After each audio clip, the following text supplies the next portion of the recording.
Bonjour à tous et bienvenue pour cette deuxième leçon Explorons la parole de Dieu. Donc, merci de vous joindre à nous encore une fois aujourd'hui. Donc, dans cette leçon, nous allons voir ce qui s'est passé après que Adam et Ève avaient été chassés du jardin d'Éden.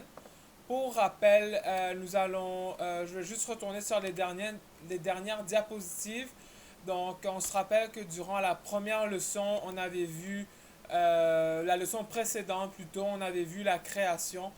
Donc, Dieu a créé toutes choses en 6 jours et le septième jour, il s'était reposé. Donc, par après, on avait vu l'importance du pouvoir du choix. On avait vu comment le péché avait brisé la communion avec Dieu.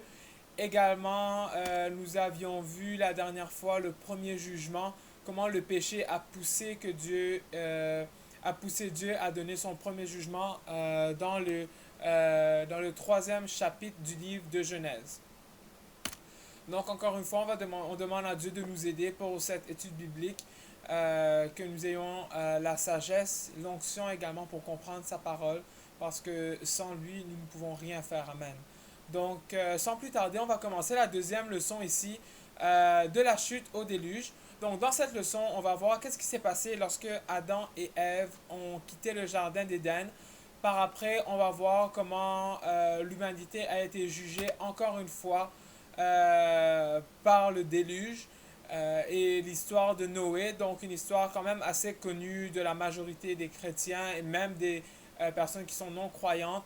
La majorité des gens connaissent l'histoire de Noé et de l'arche de Noé avec les animaux qui sont rentrés dans l'arche.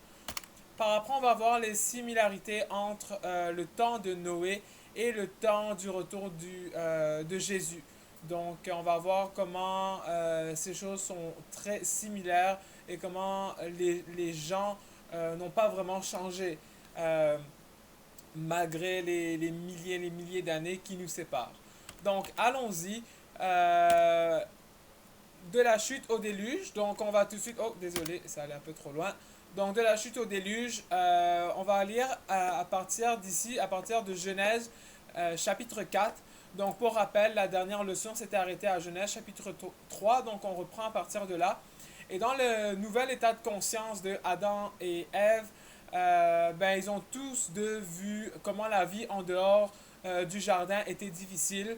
Donc, c'était très différent de ce qu'ils avaient vécu auparavant. Auparavant, il y avait la paix dans le jardin d'Éden et l'homme et sa femme, Adam et Ève, n'étaient chargés que de prendre soin euh, du jardin d'Éden. C'était vraiment comme un paradis sur terre, mais maintenant, Adam a réalisé que la vie n'est pas aussi facile. Maintenant, il devait travailler à la sueur de son front pour qu'il puisse manger, contrairement au jardin d'Éden où il n'avait simplement qu'à prendre soin du jardin et les fruits poussaient littéralement tout seuls. Et maintenant, il devait se battre contre les mauvaises herbes parce que vous vous rappelez qu'une des malédictions qui avait été prononcée dans le livre de Genèse au chapitre 3, c'était que la terre allait produire des ronces, des épines. Donc, alors que Adam cultivait, c'est sûr que c'était pas aussi facile que dans le jardin d'Éden. Également, Ève a découvert la vérité de la parole de Dieu au début du chapitre 4, parce que le chapitre 4 commence en disant Adam connut Ève, sa femme, et elle conçut et enfanta Caïn. Et elle dit, j'ai formé un homme avec l'aide de l'Éternel. Elle enfanta encore son frère Abel. Abel fut berger et Caïn fut laboureur. Donc on voit ici que Ève a eu ses enfants. Donc c'est sûr qu'elle a découvert la vérité de ce que Dieu lui avait dit dans le jardin d'Éden, dans Genèse chapitre 13, plutôt Genèse 3, Genèse chapitre 3, verset 16, pardon. Donc, quand Dieu lui avait dit, j'augmenterai la souffrance de tes grossesses, tu enfanteras avec douleur, c'est sûr et certain que Ève a connu à ce niveau-là la douleur de l'enfantement. Donc, on a lu que Ève a eu deux fils différents. Donc, ils étaient deux frères, Caïn et Abel. La Bible dit au verset 2 du chapitre 4 du livre de Genèse que Abel fut berger, que Caïn fut laboureur. Donc, on voit clairement qu'il y avait une différence déjà dans le travail que ces deux-là occupaient dans leur rôle dans leur foyer chez eux.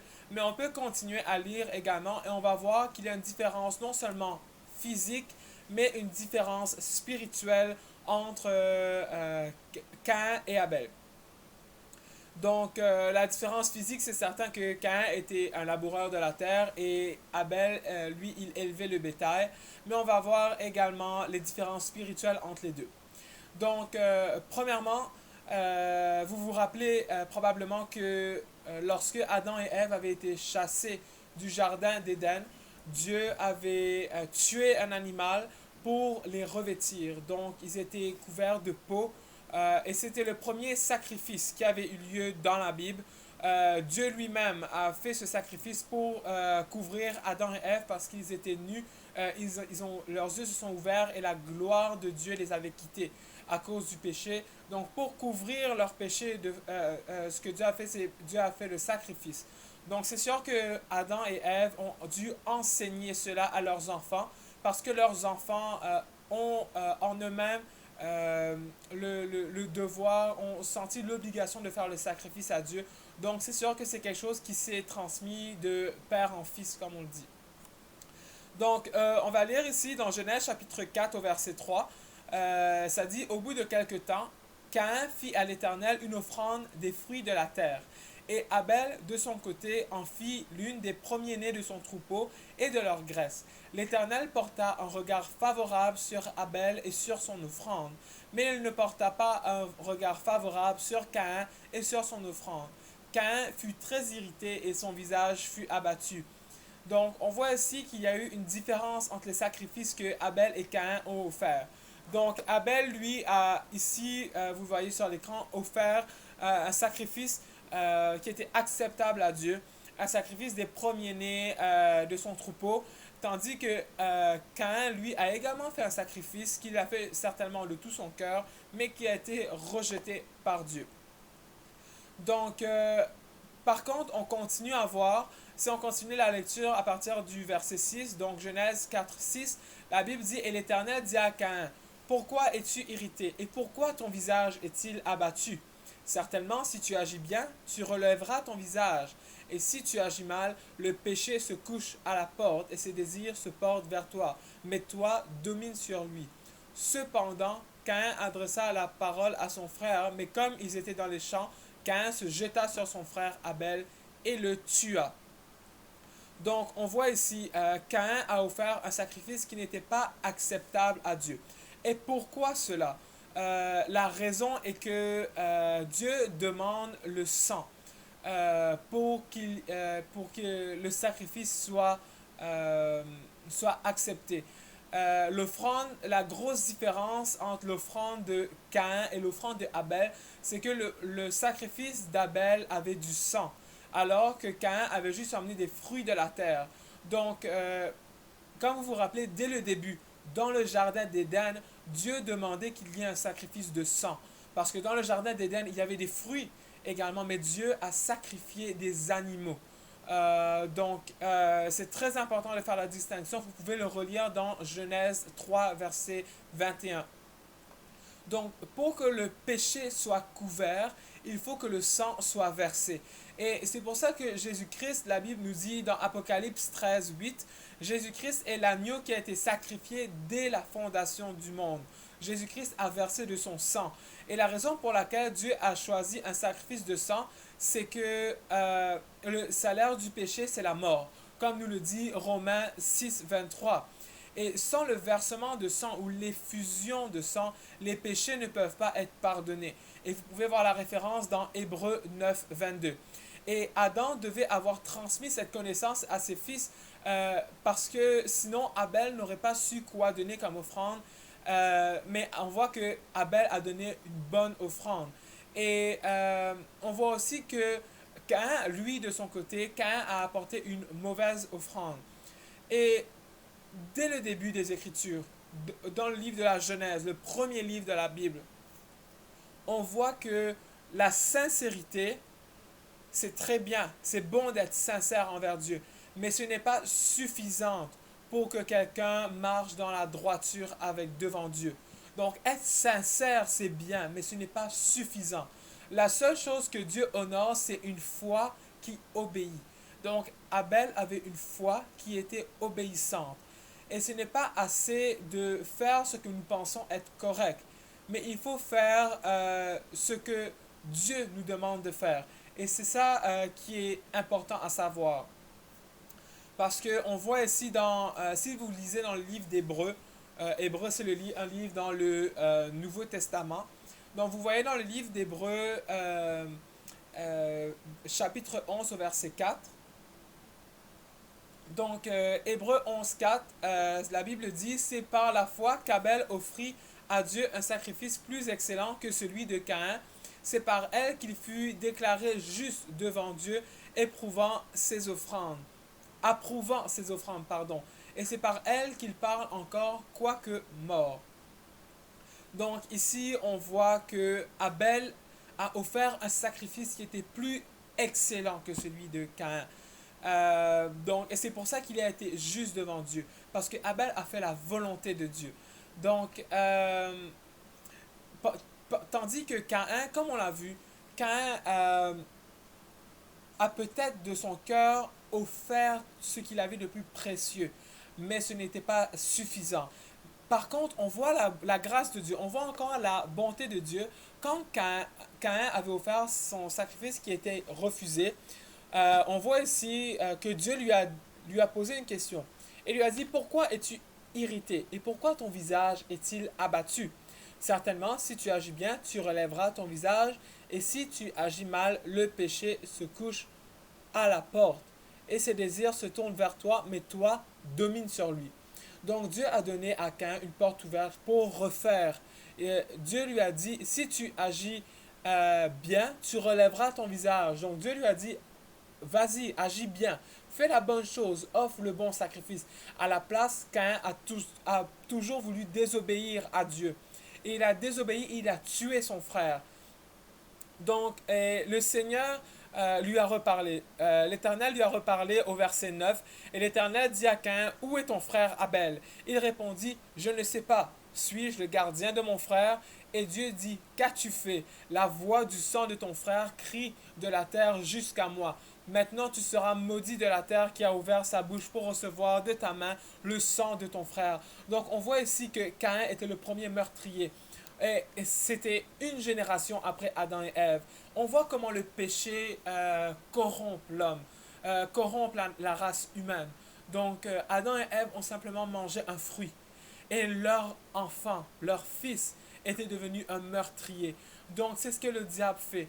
Si vous laissez une place au diable, si vous laissez 1 centimètre au diable, il va prendre 1 kilomètre dans votre vie. Donc, c'est très important de ne pas laisser la place pour le péché. Et on voit que Caïn a menti directement à Dieu. Il a dit, je ne sais pas. Quand Dieu lui a dit, où est ton frère? Il a dit, je ne sais pas, alors qu'il savait très bien où était son frère. Et Dieu a prononcé une punition face au péché de Caïn. Et Dieu a dit, qu'as-tu fait?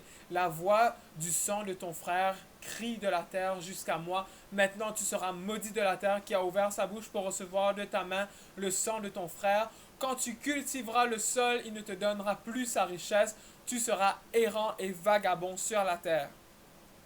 Et Caïn a répondu à Dieu et lui a dit, mon châtiment est trop grand pour être supporté. Voici, tu me chasses aujourd'hui de cette terre. Je serai caché loin de ta face. Je serai errant et vagabond sur la terre. Et quiconque me trouvera me tuera. Donc encore une fois, on peut voir la conséquence du péché. Le péché nous sépare de Dieu. Et c'est ça au fait depuis le début. On l'a vu, si je retourne dans les anciennes diapos, euh, on voit ici le pouvoir du choix, le péché qui avait brisé la communion avec Dieu. Et c'est ça la plus grosse conséquence du péché, c'est que ça brise la communion avec Dieu. C'est pour cela que pour arriver au salut, nous devons nous repentir, nous devons demander à Dieu pardon pour nos péchés, pour qu'on puisse nous reconnecter encore une fois avec Dieu. Et malgré que Dieu ait dû encore une fois prononcer un châtiment, prononcer une malédiction, et on a vu dans la dernière leçon que Dieu n'aime pas maudire. Dieu a béni sa création. Et à cause du péché, Dieu est juste. Et dans sa justice, il condamne le péché. Dieu aime le pécheur, mais Dieu déteste le péché. Donc, malgré cela, quand Caïn a dit à Dieu, mon châtiment est trop grand, si quelqu'un me trouve, quelqu'un va me tuer, je vais être vagabond, personne ne veut de moi sur la terre, je suis maudit maintenant. Et le Seigneur répondit, si quelqu'un tuait Caïn, Caïn serait vengé 7 fois. Et l'Éternel mit un signe sur Caïn pour que quiconque le trouva ne le tuât point. Donc on voit que Dieu est miséricordieux. Dieu aime sa création. Dieu ne veut pas nous punir, mais il doit le faire à cause de sa justice. Et même lorsqu'il a puni Caïn, Dieu a quand même usé de bonté envers Caïn. Et le résultat du meurtre, le péché que Caïn a commis, c'était dans le fond, et non seulement le meurtre, mais aussi le refus. Caïn a refusé d'obéir à Dieu. Et cela a fait que Caïn a laissé la présence de Dieu. Et il est parti vers la terre de Nod, qui était à l'orient d'Éden. Donc Caïn a quitté la présence de Dieu. Et Caïn a vécu sa vie hors de la présence de Dieu.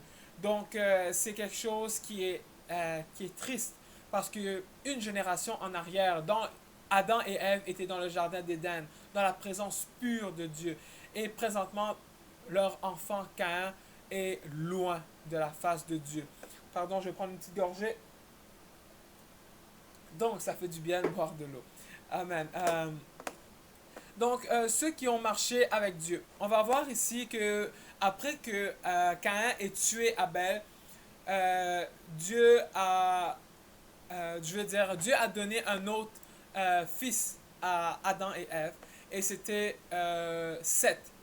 Donc, Seth a eu également un fils, on peut le voir ici dans Genèse 4, 26. Seth eut aussi un fils, il l'appela du nom d'Énoch, et c'est alors que l'on commença à invoquer le nom de l'Éternel. Donc, à partir de la naissance de Enoch, c'est là que on a commencé à réinvoquer encore une fois le nom de l'Éternel. Donc, qui veut dire que les gens avaient arrêté d'invoquer le nom de Dieu. Donc, ensuite de cela, on continue à lire. Et si on va aller dans Genèse 5, 24, donc on saute des versets ici parce que c'est littéralement Dieu, je veux dire, la Bible ici parle des généalogies, donc qui a enfanté qui. Donc, Enoch enfanta, il a eu son fils a eu un autre fils, ainsi de suite. Et la Bible détaille un peu combien de temps chaque personne a vécu. Donc, mais on va sauter ici dans Genèse 5, 24. Et la Bible dit, Enoch, on va aller un peu plus haut. Genèse 5, on va lire à partir de 21. Enoch, âgé de 65 ans, engendra Métouchéla. Enoch, après la naissance de Métouchéla, marcha avec Dieu 300 ans et il engendra des fils et des filles. Tous les jours d'Enoch furent de 350 ans. Enoch marcha avec Dieu, puis il ne le fut plus parce que Dieu le prit. Donc, on voit ici, c'est quand même assez intéressant ce qui s'est passé avec Enoch, parce que Enoch n'est pas mort. Si vous lisez dans la Bible, vous allez voir que la Bible n'écrit pas la mort de Enoch. Tout le reste, la Bible mentionne que, par exemple, si je lis pour Matouchéla, le fils d'Enoch, tous les jours de Matouchéla furent de 969 ans, puis il mourut. Donc, à chaque fois, la Bible mentionne ce puis il mourut. Par contre, pour Enoch, la Bible ne le mentionne jamais, parce que la Bible dit qu'il a été pris. Donc, Enoch n'est pas mort. Il était tellement proche de Dieu qu'il a été translaté directement de ce monde vers le ciel. C'est quand même assez intéressant à voir cela, tellement qu'il était proche de Dieu. Et après Enoch, c'est sûr que les gens continuent à se multiplier et les gens devenaient de plus en plus méchants, de plus en plus éloignés de Dieu. Et on a vu, ça ne prenait pas beaucoup de générations pour que le péché s'aggrave.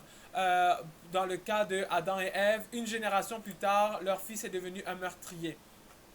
Donc, ça va très vite. Donc, à un certain moment, dans le livre de Genèse 6, on est seulement au 6e chapitre de la Bible. La Bible, vous avez vu, c'est quand même gros. Il y a énormément de chapitres, énormément de livres. Il y a 66 livres, mais on est au 6e chapitre de la Bible. le premier livre, 6e chapitre. Et on voit déjà dans Genèse 6:5, l'Éternel vit que la méchanceté des hommes était grande sur la terre et que toutes les pensées de leur cœur se portaient chaque jour uniquement vers le mal. Est-ce que ça ressemble à notre génération dans laquelle nous vivons aujourd'hui? Absolument. Et l'Éternel se repentit d'avoir fait l'homme sur la terre, il fut affligé en son cœur. Donc quand la Bible dit l'Éternel se repentit, c'est pas la même repentance que nous faisons quand nous sommes pécheurs. Quand nous sommes pécheurs, nous nous détournons de nos mauvaises voies, nous demandons pardon à Dieu pour nos péchés. Tandis quand la Bible dit l'Éternel se repentit, c'est que l'Éternel était triste. Quelque chose l'attristait parce que à cause de sa création. Donc, nous avons l'être humain a affligé le cœur de Dieu parce qu'il s'est détourné de Dieu. Dieu avait créé l'être humain pour avoir une relation avec lui. À la place, ils se sont détournés de Dieu et ont mis Dieu complètement, ils ont complètement oublié Dieu, ils ont mis Dieu à côté. Donc, et on voit ici que les pensées de leur cœur se tournaient chaque jour uniquement vers le mal. Il n'y avait aucun bien dans ce qu'ils pensaient. Mais la Bible dit au verset 8, et ça c'est un verset très important de la Bible, mais Noé trouva grâce aux yeux de l'Éternel. Et on dit merci à Dieu. Merci Seigneur que Noé a trouvé grâce aux yeux de l'Éternel. Parce que si Noé n'avait pas trouvé grâce aux yeux de l'Éternel, nous ne serions pas là aujourd'hui et la Bible s'arrêterait littéralement au 8e verset du 6e chapitre de la Genèse. Et parce que Noé a trouvé grâce aux yeux de l'Éternel, Dieu lui a demandé de créer l'arche. Donc l'arche de Noé. Et on va voir si on continue ici. Si vous voyez sur l'écran, donc la construction de l'arche, donc de Genèse 6:14 à Genèse 6:16. Donc Dieu a donné littéralement des instructions très claires et très précises à Noé. Et Noé a fait exactement ce que Dieu lui avait demandé. Donc, on a vu un peu plus tôt que Dieu demande une foi qui obéit. Et Dieu n'est pas intéressé seulement avec notre sincérité. Il y a des gens qui font des bonnes choses, des bonnes actions, mais qui ne font pas nécessairement la volonté de Dieu comme Caïn a fait. Caïn a fait une bonne action, il avait un bon cœur qui voulait donner un sacrifice à Dieu, mais il n'a pas fait la volonté de Dieu parce que Dieu réclamait un sacrifice de sang, parce que la Bible dit que l'âme de la chair est dans le sang, et que sans effusion de sang, il n'y avait pas de pardon de péché. Donc, on a vu comment la sincérité n'est pas suffisante.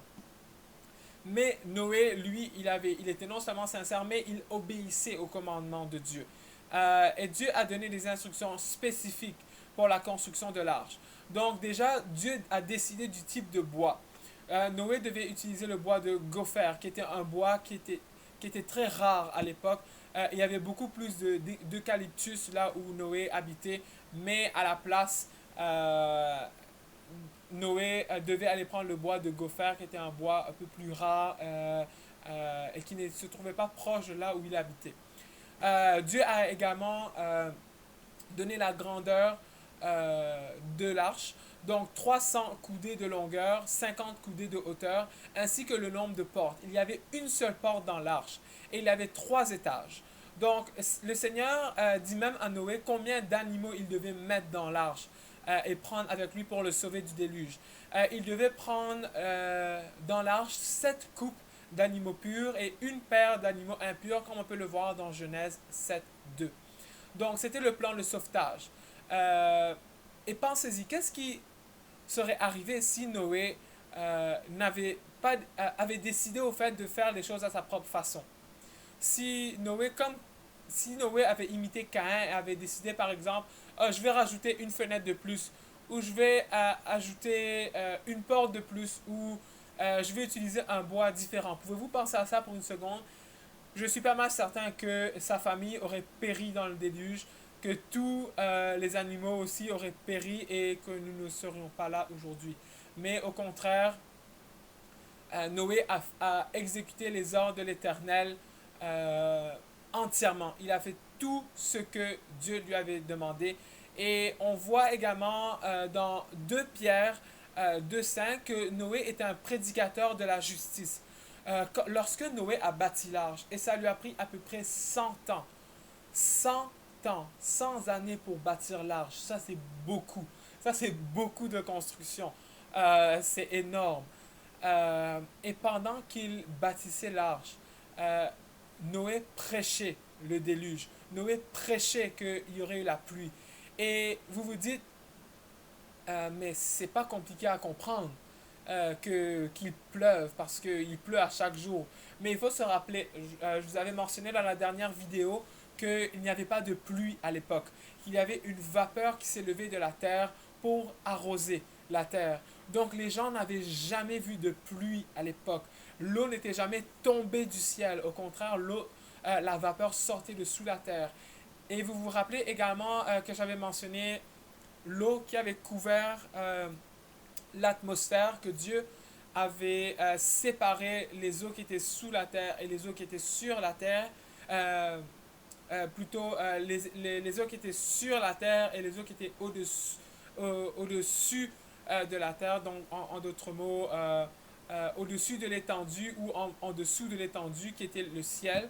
Donc, on avait vu ça dans le deuxième jour de la création. Et je vous avais mentionné cela. Donc, l'eau qui a entouré l'atmosphère préservait la chaleur, préservait une température constante. Et c'est cette eau-là littéralement qui est tombée le jour du déluge. Mais les gens n'avaient jamais vu de pluie. Les gens n'avaient jamais vu de l'eau tomber du ciel. Et non seulement cette eau-là, mais toute l'eau qui était sous la terre est sortie. Parce que la Bible dit que Dieu a ouvert les écluses des cieux et les écluses de l'abîme également. L'eau sortait dessous de la terre et au-dessus, dans le fond, qui tombait du ciel. Et Noé prêchait cela.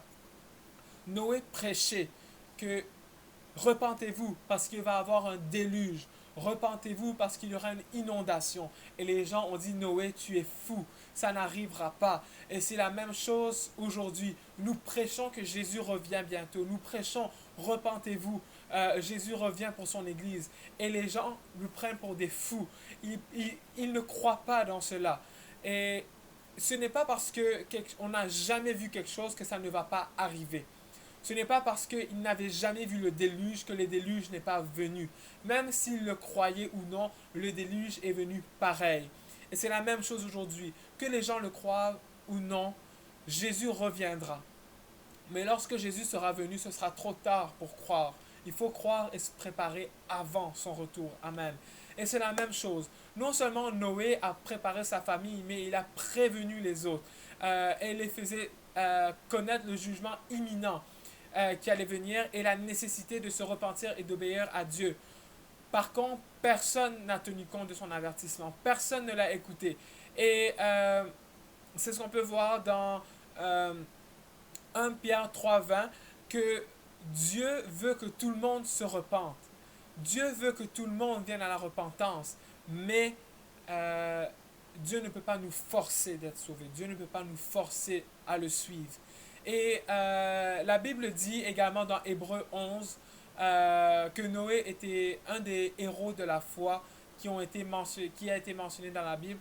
Donc c'est par la foi que Noé, divinement averti des choses qu'on ne voyait pas encore, et saisi d'une crainte respectueuse, construit une arche pour sauver sa famille. Donc la Bible dit il a été divinement averti des choses qu'on ne voyait pas encore. Les gens n'avaient jamais vu le déluge encore. Les gens n'avaient jamais vu de pluie encore, mais Noé avait été divinement averti. Et c'est cela qu'il prêchait. Et on voit également comment Noé n'a pas pu littéralement sauver tout le monde, mais il a pu sauver sa famille. Et on voit l'importance de la famille. On voit l'importance d'inculquer aux enfants, d'inculquer à nos membres de famille, dans notre maison, l'importance de suivre Dieu. Parce que c'est dans la maison que la dévotion envers Dieu doit être faite. La première église, c'est à la maison. Et c'est dans le lieu familial que nous devons préserver l'adoration au seul et unique vrai Dieu. Et c'est parce que Noé a élevé Dieu dans sa maison, élevé Dieu au sein de sa famille, que sa famille a pu le suivre. Quand il a prêché, sa famille a été sauvée. Donc, c'est quand même quelque chose de très important à mentionner ici. Et on peut voir que euh, l'arche de Noé ici, c'était le seul lieu sur Terre où on pouvait être en sécurité. Donc, même après la construction de l'arche, j'avais mentionné que ça avait pris littéralement 100 ans pour que Noé puisse construire l'arche. Même après la construction de l'arche, euh, Dieu avait littéralement donné une période de grâce. Et c'est ce qu'on va voir ici. Donc, après, dans le fond, une semaine avant le déluge, Dieu avait dit à Noé et à sa famille de rentrer dans l'arche. Et le Seigneur avait également dirigé tous les animaux dans l'arche. Et c'est ce qu'on peut voir dans Genèse 7, 15 à 16. Donc, et Dieu a attendu une semaine. Dieu a entendu une semaine avant de fermer la porte. Dieu a donné une semaine de grâce. Une semaine dans laquelle, si quelqu'un n'avait jamais contribué à faire l'arche, il aurait simplement pu entrer dans l'arche et être sauvé. C'est ça le Dieu que nous servons. C'est un Dieu de miséricorde. C'est la même chose aujourd'hui. La seule façon d'être sauvé, c'est par l'Église. Pareil, la seule façon d'être sauvé, c'était par l'arche de Noé. Amen. Et probablement que l'arche de Noé n'était pas l'endroit le plus plaisant où être à l'époque. Probablement qu'il y avait des fêtes, probablement qu'il y avait des anniversaires qui se célébraient à l'époque. Et que Noé devait patienter dans l'arche tranquillement pour que le déluge arrive. Et il y avait des animaux. Imaginez-vous, il y avait une fenêtre pour tous ces animaux et ça devait sentir mauvais à l'intérieur. Ça ne devait pas être plaisant. Euh, juste pour respirer, imaginez l'air qui devait être à l'intérieur. Ça devait puer à l'intérieur de l'arche. Mais c'était le seul endroit où on pouvait être en sécurité. Et on voit ici que Dieu était déterminé à envoyer son jugement. Le jugement de Dieu était imminent. Et c'est la même chose aujourd'hui. Le jugement de Dieu est imminent, mais Dieu est miséricordieux. Dieu est bon. Et si vous voyez entre Genèse 6, 3 et 7, et comme on a lu, alors l'Éternel dit, mon esprit ne restera pas à toujours dans l'homme. Ça, c'est avant que Dieu donne l'instruction à Noé. Dieu avait parlé en disant que mon esprit ne restera pas toujours dans l'homme. Et au verset 7, Dieu avait dit, j'exterminerai de la face de la terre l'homme que j'ai créé, depuis l'homme jusqu'au bétail, aux reptiles et aux oiseaux du ciel, car je me repens de les avoir faits. Et Dieu avait dit cela avant de donner les instructions à Noé, et c'est par après ce verset qu'on voit au verset 8, dans Genèse 6, 8, que Noé trouva grâce aux yeux de l'Éternel. Mais l'arche a pris 100 ans pour être construite. Donc pendant 100 ans, Dieu a été patient. Dieu a repoussé son jugement. Dieu n'a pas envoyé le déluge immédiatement. C'est beaucoup de temps. C'était du temps que les gens avaient pour pouvoir se repentir, pour pouvoir être sauvés. Ils auraient pu utiliser ce temps, mais ils ont négligé cela. Ils ont négligé la miséricorde de Dieu. Et c'est la même chose aujourd'hui. L'Église est prête pour le retour de Jésus-Christ. L'Église a été fondée. L'Évangile est prêché partout dans le monde. Tous les signes sont là. Il n'y a pas une prophétie qui n'a pas été accomplie encore. Il n'y a pas une prophétie qui empêcherait le retour de Jésus. Le retour de Jésus est imminent. Mais Dieu et Jésus attend. Sa miséricorde dure. Il veut que nous soyons sauvés. Il donne le temps pour que ceux qui n'ont pas encore, ne se sont pas encore décidés, pour qu'ils prennent la bonne décision de le suivre et de se repentir de leurs péchés, de se faire baptiser au nom de Jésus et de recevoir le don du Saint-Esprit et vivre une vie sainte. C'est à vous aujourd'hui de prendre la décision. On voit ici dans le livre de la Genèse, pendant 100 ans, Noé a prêché et personne n'a écouté à sa voix, à part sa famille qui a été sauvée. 8 personnes sont rentrées dans l'arche. 8 personnes ont été sauvées. Et par après, le déluge est venu. Le déluge les a exterminés tous. Et c'est triste parce que quand ils ont vu le déluge, je suis sûr que les gens sont allés cogner à la porte de l'arche. Ouvre-nous, Noé, ouvre la porte de l'arche. On te croit maintenant. On te croit, le déluge est réel. Mais c'était trop tard. Parce que c'est Dieu lui-même qui avait fermé la porte de l'arche. Et quand Dieu ferme une porte, personne ne peut la ouvrir. Et quand Dieu ouvre une porte, personne ne peut la fermer. Et dans ce cas, Dieu avait fermé la porte de l'arche lui-même. C'est la main de Dieu qui a fermé la porte de l'arche. Et Noé ne pouvait pas ouvrir la porte, même s'il aurait voulu. Même s'il aurait voulu, il n'aurait pas pu le faire. Et je ne pense pas que Noé avait vraiment envie d'ouvrir la porte également, parce que je suis sûr que Noé ne voulait pas que son bateau prenne l'eau. Amen. Euh, Noé a prêché avec persistance. Dieu a été patient. Dieu a donné une période de grâce. Et c'est aujourd'hui, nous vivons dans la période de grâce. Dieu veut nous donner le temps d'être sauvés. Amen. Et on va voir maintenant qu'après le déluge, lorsque les eaux étaient asséchées, lorsque la vie commençait à redevenir à la normale, si on peut le dire, dans le sens que la terre recommençait à sécher parce qu'après le déluge a duré pendant 40 jours et 40 nuits. Pendant 40 jours et 40 nuits, il n'a pas arrêté de pleuvoir sur la face de la terre. Mais l'eau est restée sur la terre beaucoup plus longtemps. L'eau est restée sur la terre près de 1 an. Près de 1 année complète que l'eau est restée sur la terre et que Noé a passé près de 1 année dans l'arche. Donc, et on peut voir ici, après, donc dans Genèse 9, par la suite, lorsque Noé est sorti de l'arche, Dieu a fait une alliance avec lui. Et c'est ça que nous devons comprendre. Dieu veut faire alliance avec nous. Dieu veut avoir une relation avec nous. Dieu veut être en communion avec sa création. Et Dieu a dit dans Genèse 9, 11 à 13, j'établis mon alliance avec vous. Aucune chair ne sera plus exterminée par les eaux du déluge, et il n'y aura plus de déluge pour détruire la terre.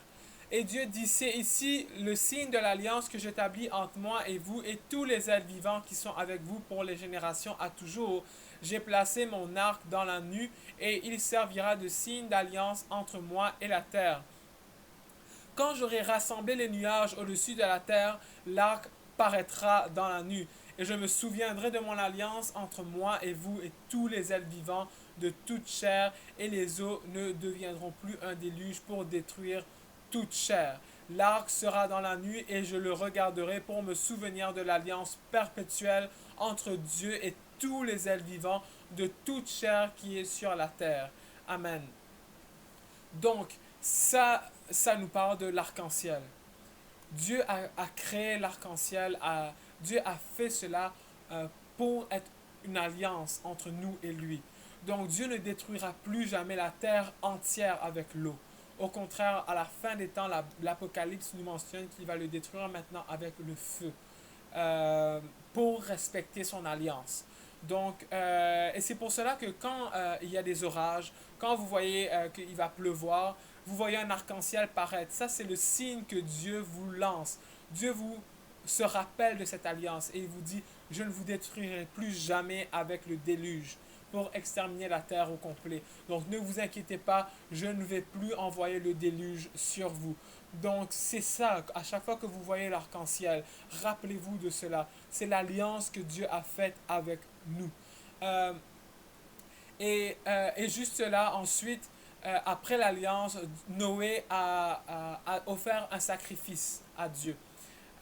Littéralement, et c'est à ce temps-là que Dieu a permis que les êtres humains commencent à manger de la viande.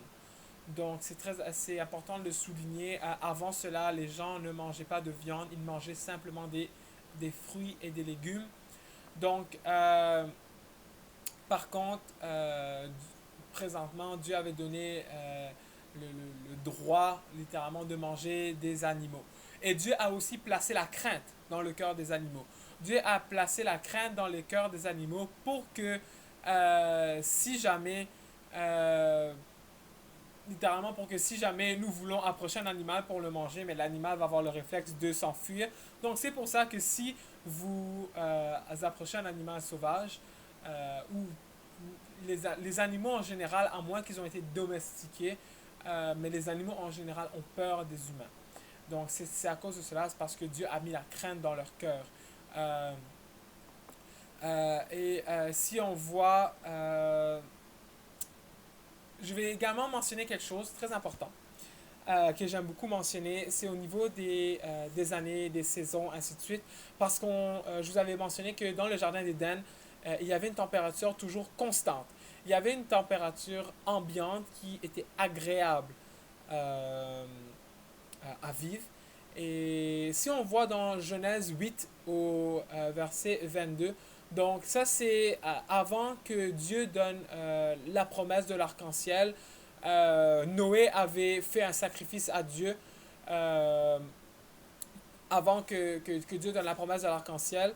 Et suite au sacrifice que Noé avait fait, Dieu a senti un parfum agréable à lui. Et encore une fois, Noé a donné un sacrifice de sang. Il avait tué un animal. Très important de le mentionner ici. Vous pouvez le lire dans Genèse 8, à partir du verset 18. Donc, et suite à son sacrifice, Dieu l'Éternel dit que tant que la terre subsistera, les semailles et la moisson, le froid et la chaleur, l'été et l'hiver, le jour et la nuit ne cesseront point. Donc c'est la première fois ici que Dieu mentionne l'été et l'hiver, le froid et la chaleur, ainsi de suite.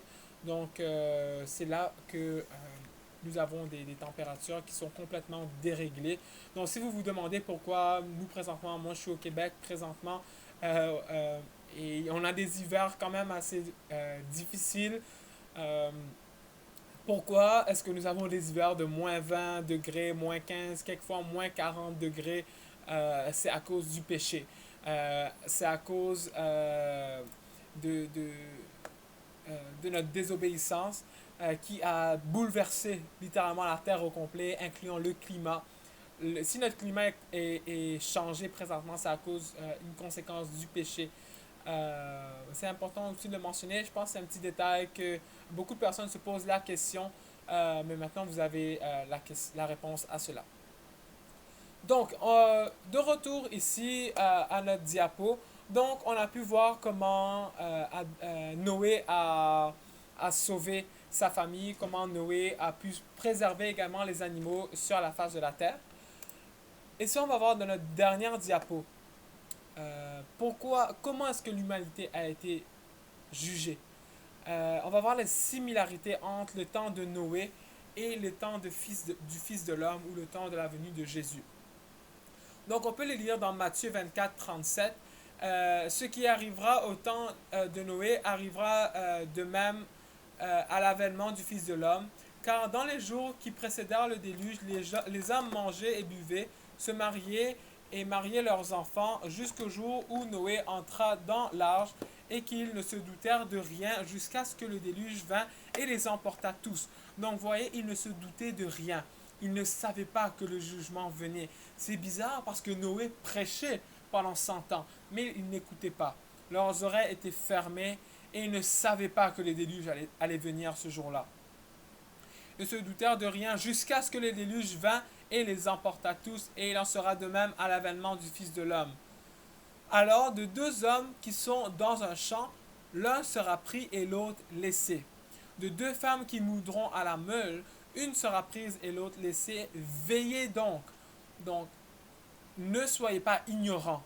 Ne soyez pas comme les êtres humains ici qui ne se doutèrent de rien. Veillez, puisque vous ne savez pas quel jour votre Seigneur viendra. Sachez-le bien, si le maître de la maison savait à quelle veille de la nuit le voleur doit venir, il veillerait et ne se laisserait pas percer sa maison.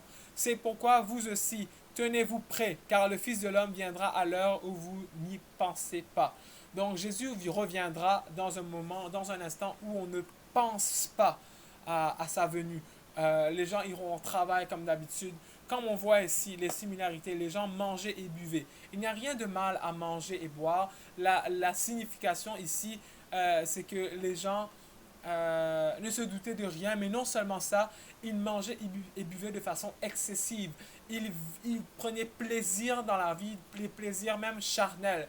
Parce qu'à un certain moment, la Bible dit que même à la fin des temps, les gens auront pour ventre, pour Dieu leur ventre.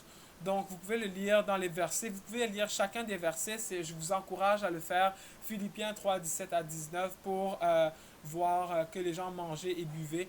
Donc, les gens le font de façon excessive. Et c'est ça la similarité. La même chose arrivait au temps de Noé. Euh, et on va continuer à voir ici les gens mariés et donnés en mariage. Encore une fois, le mariage n'est pas une mauvaise chose. Nous aimons aller au mariage.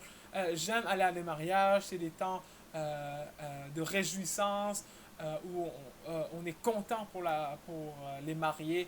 Donc c'est un cycle de la vie, c'est normal. Il n'y a rien de mal à cela. Mais Dieu a donné également que a ordonné que le mariage soit béni par lui et Dieu bénit le mariage. Par contre, il semble que dans Genèse 6, si vous lisez dans Genèse 6, 1 à 2, il semble que la lignée de Seth, donc Seth, comme on l'a vu dans les diapos qui précédaient ici, c'était, laissez-moi juste remonter, c'était le fils qui a remplacé Abel parce que Caïn avait tué Abel. Donc, dans la lignée de Seth, ils ont commencé à marier des gens qui étaient pécheurs. Les gens qui étaient de la lignée de Caïn, la descendance de Caïn. Donc, ceci a fait qu'ils sont devenus des moqueurs et des douteurs. Donc, rappelez-vous que Caïn avait été chassé de la face de Dieu. Aujourd'hui, la lignée de Caïn n'existe plus. Ils sont tous péris dans le déluge. La seule lignée, nous sommes tous aujourd'hui de la lignée de Seth. Noé et sa famille ont repeuplé la terre après le déluge. Et Noé et sa famille étaient de la descendance de Seth. Mais avant le déluge, les gens se mariaient entre la descendance de Seth et la descendance de Caïn. Et cela a fait que la descendance de Seth, qui eux étaient supposés être encore connectés avec la présence de Dieu, ont délaissé leur pratique pour aller suivre ce que la descendance de Caïn faisait. Et c'est des choses semblables qu'on voit aujourd'hui. De nos jours, il y a beaucoup de personnes qui délaissent les voies de Dieu pour les plaisirs temporaires ou juste pour se marier avec, par exemple, quelqu'un qui n'est pas de la même foi qu'eux. Et Dieu n'aime pas cela. Dieu veut que nous restons ensemble, unis à sa présence, et non seulement avec lui, mais également dans les liens du mariage. Donc, c'est très important à le mentionner. Et il y avait une certaine perversion également dans le mariage à l'époque. Donc, c'est pour ça que la Bible dit qu'ils se mariaient et mariaient leurs enfants. C'était la vie qui était normale pour eux. Tout était normal. Ils allaient au mariage, ils buvaient, ils mangeaient dans les mariages. Non seulement ça, la Bible continue et dit ils vendaient, ils achetaient, ils plantaient, ils bâtissaient. Donc, ils vivaient leur vie, ils planifiaient pour le futur. Ils ne pensaient pas qu'ils allaient mourir ce jour-là. Ils ne pensaient pas que le déluge allait venir. C'est la même chose aujourd'hui. Nous bâtissons des maisons, nous bâtissons des routes, nous bâtissons des villes, nous bâtissons des hôpitaux. Mais Jésus reviendra. Et quand Jésus reviendra, tout ce que nous bâtissons ne vaudra plus rien. Si on n'est pas enlevé quand Jésus vient, ça ne vaut pas la peine de vivre. Amen. Parce que la tribulation est atroce. Et ça, on va le voir dans le livre d'Apocalypse à la 12e leçon. Et il y avait une méchanceté extrême devant Dieu. Et finalement, le déluge est venu. Donc, c'est la même chose qui se passe de nos jours. Les mêmes pratiques. Et c'est ce qu'on voit ici. Ce qui arrivera du temps de Noé arrivera de même à l'avènement du Fils de l'homme.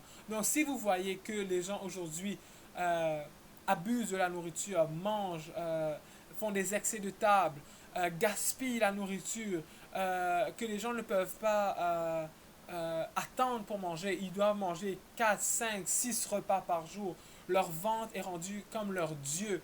Que les commerces, les restaurants, les restaurations rapides font beaucoup d'argent juste à cause de la nourriture. C'est à cause de cela. Pensez-y, il y a 100 ans en arrière, 200 ans en arrière, les gens ne mangeaient pas comme nous mangeons aujourd'hui. Et ça, c'est un signe de l'avènement du Fils de l'homme. Les gens ne respectent plus le mariage comme il était respecté il y a peut-être 100, 200 ans en arrière. Euh, Aujourd'hui, on bâtit beaucoup, contrairement à 100, 200 ans en arrière. On a la technologie qui a avancé. On est capable de bâtir des maisons dans l'espace de quelques mois seulement, ou quelques semaines même, et quelquefois quelques jours. Il y a des pays où ils peuvent bâtir des édifices, des routes. Je parle par exemple des pays de l'Asie qui sont capables de bâtir des routes, des villes complètes dans seulement quelques jours. C'est incroyable. Cela ne se faisait pas il y a 200 ans en arrière. Mais ça, c'est un signe que l'avènement du Fils de l'homme est proche. Ça arrive bientôt. Et si on n'est pas prêt, euh, on, si on n'est pas prêt pour cela, je vous exhorte, frères et sœurs, d'être prêts pour le retour de Jésus-Christ. Parce que ça va être un jour glorieux. Ça va être un jour que vous ne voulez pas manquer. Vous voulez être dans l'enlèvement. Vous voulez être pris lorsque Jésus reviendra pour son Église. Amen. Donc, c'est tout pour la leçon d'aujourd'hui. J'espère que vous avez appris quelque chose de nouveau. Si vous avez des questions, encore une fois, laissez-les dans les commentaires un peu plus bas. N'oubliez pas de mettre un pouce vers le haut si vous avez aimé cette vidéo. Abonnez-vous également à notre chaîne pour que vous puissiez recevoir des vidéos à chaque semaine. Donc, on va essayer le plus que possible de poster au moins une vidéo par semaine. C'est sûr que ça prend du temps de préparer les vidéos, de revoir la matière, mais on va faire de notre possible pour vous donner cela au moins une fois par semaine pour que vous puissiez avoir une constance et étudier la parole de Dieu de façon régulière. Amen. Donc, dans la prochaine leçon, on va juste rapidement voir ce que nous allons faire. Dans la prochaine leçon, on va voir l'origine des langues et le début des nations. On va voir la tour de Babel. On va également voir ce qui s'est passé après le déluge, lorsque Noé, les enfants de Noé plutôt, ont commencé à repeupler la terre. On va également voir la nation élue. On va parler d'Abraham. Puis on va parler de la vie de Jacob et d'Ésaü. On va également parler de la vie de Joseph. Donc, la leçon 3 sera divisée en 3 parties. Dans la prochaine vidéo, nous allons principalement voir l'origine des nations, des langues et le début des nations. Et nous allons faire l'introduction, dans le fond, à la vie d'Abraham. Nous allons voir en détail la vie d'Abraham. Ça va être ce que nous allons voir dans la prochaine vidéo. Donc, la leçon 3, partie 1. Mais je vous ai donné un aperçu global de la leçon 3 pour susciter un peu votre appétit et susciter votre intérêt pour vous rejoindre à nous pour nos prochaines vidéos. Amen. Donc, je prie que vous soyez bénis. Merci d'avoir regardé la vidéo jusqu'au bout. Et j'espère que vous allez mettre en pratique tout ce que vous avez appris et également que vous allez le partager à un ami. Très important, partager la parole de Dieu avec quelqu'un. Ça n'a pas besoin d'être très compliqué, très simple. Juste encouragez-les. Il y a beaucoup de gens, surtout cette vidéo est filmée pendant le confinement de la COVID-19 en mai 2020. Il y a beaucoup de gens qui sont qui sont dépressifs ou anxieux ou qui n'ont pas Dieu dans leur vie. Donc, partagez cette vidéo avec eux, partagez la parole de Dieu avec eux, appelez-les, faites le suivi avec eux pour partager l'amour de Jésus-Christ. Amen. Donc, je prie que vous soyez bénis et on va se voir dans notre prochaine vidéo. À la prochaine. Bye bye.